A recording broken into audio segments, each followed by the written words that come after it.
Bonjour. Après 8 années à la tête de l'Ordre, j'ai choisi de ne pas solliciter un 4e mandat. Vous m'avez élu 3 fois à la présidence. Merci de votre confiance. C'est pour ça qu'aujourd'hui, je veux prendre le temps de partager le chemin qu'on a parcouru ensemble pour la population. Quand on arrive dans une nouvelle maison puis qu'on sait que la famille va s'agrandir, souvent, il faut rénover. Alors, c'est ça que j'ai fait avec l'Ordre. Et je l'ai dirigé avec la même détermination tous les jours, avec le même engagement que j'ai eu auparavant quand j'ai démarré ma propre entreprise.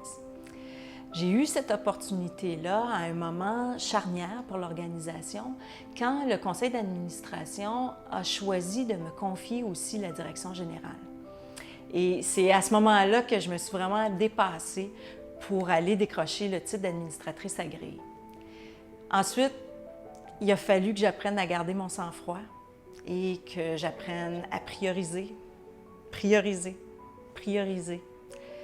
que j'apprenne à avoir la patience de choisir les bons gestes et surtout trouver le courage de les poser au bon moment, en gardant toujours en tête, toujours l'intérêt commun.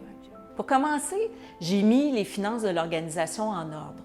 C'est pour ça maintenant qu'on a la capacité de gérer les risques puis les moyens de nos ambitions, pour être capable de réaliser de façon exemplaire la mission de protection du public que l'État nous a confiée. Ensuite, pour répondre aux besoins d'une organisation qui est en croissance constante, pour la rendre efficiente, j'ai modernisé la structure de l'Ordre, j'ai recruté du personnel avec de nouvelles compétences et j'ai complété l'équipe en nous entourant avec des experts externes. Comme ça, on a pu prendre le virage technologique et commencer à construire un département des communications, se doter d'un nouveau site Internet et d'outils plus actuels.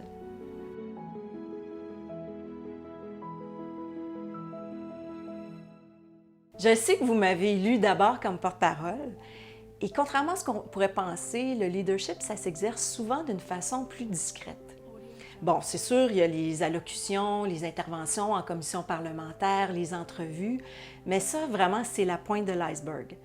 Parce que ce qui compte vraiment au jour le jour, et ce qui a toujours eu beaucoup d'importance pour moi, c'est la qualité des relations humaines. Comprendre le point de vue de l'autre, trouver des zones de rapprochement, l'angle, la voie de passage. C'est ça, en négociation au fil des ans, qui nous a permis de garder les canaux ouverts et même de nous rapprocher de certains groupes. Je suis particulièrement fière de l'impact que cette approche-là a eu sur la perception que les autres ont de nous et d'avoir eu l'ouverture nécessaire pour tenir compte de l'ensemble des enjeux et en arriver à proposer des solutions réalistes, mais innovantes. Je pense à des événements presque historiques qu'on a réussi à concrétiser en collaboration avec d'autres groupes.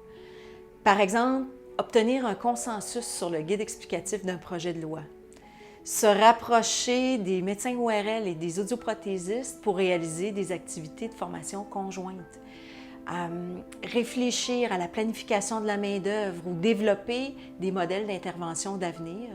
Et même, il y a certains travaux qui ont dépassé les frontières du Québec et du Canada. Ce que j'ai eu particulièrement à cœur comme présidente, c'est de vous soutenir. Et j'en ai fait une priorité au plan stratégique parce que la protection du public, ça commence par des professionnels compétents. J'ai eu une pratique clinique assez diversifiée et je sais à quel point c'est difficile de maintenir nos compétences. Vous avez été plusieurs à me témoigner à quel point vous appréciez les outils que nous avons développés pour vous soutenir.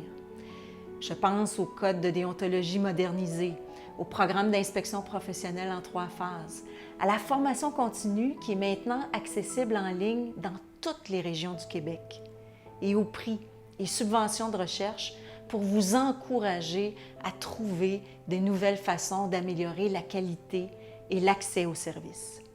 Évidemment, pour mettre en œuvre une vision stratégique, ça prend une équipe. Et je veux vous remercier tous, collègues, administrateurs, personnel de la permanence, membres de comité, bénévoles, partenaires. Je veux vous remercier pour tous ces efforts qu'on a mis en commun pour réussir à concrétiser des beaux projets pour la population.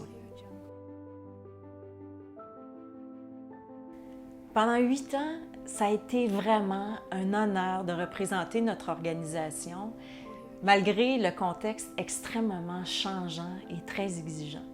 Et je me suis efforcée de le faire toujours avec la dignité, le respect et le décorum qui sont requis par la fonction, en m'adaptant aux exigences des différentes instances qui composent l'environnement d'un ordre professionnel.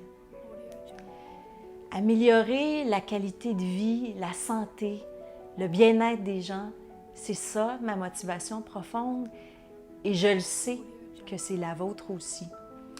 Alors j'espère, à travers les changements qui nous bousculent, que chacun de nous va savoir trouver sa façon de garder le cap pour continuer à poser des gestes qui font la différence dans la vie des gens et de le faire animé par la passion, avec toute la créativité et le professionnalisme qui nous caractérisent. Parce que c'est aussi ça, la multiplication de tous les gestes individuels au quotidien qui font le rayonnement d'un groupe. Mon passage à l'ordre a été une occasion de développement incroyable. Maintenant, il y a une page qui se tourne, mais je vous assure que c'est avec cette conviction-là que je vais continuer à en écrire beaucoup d'autres.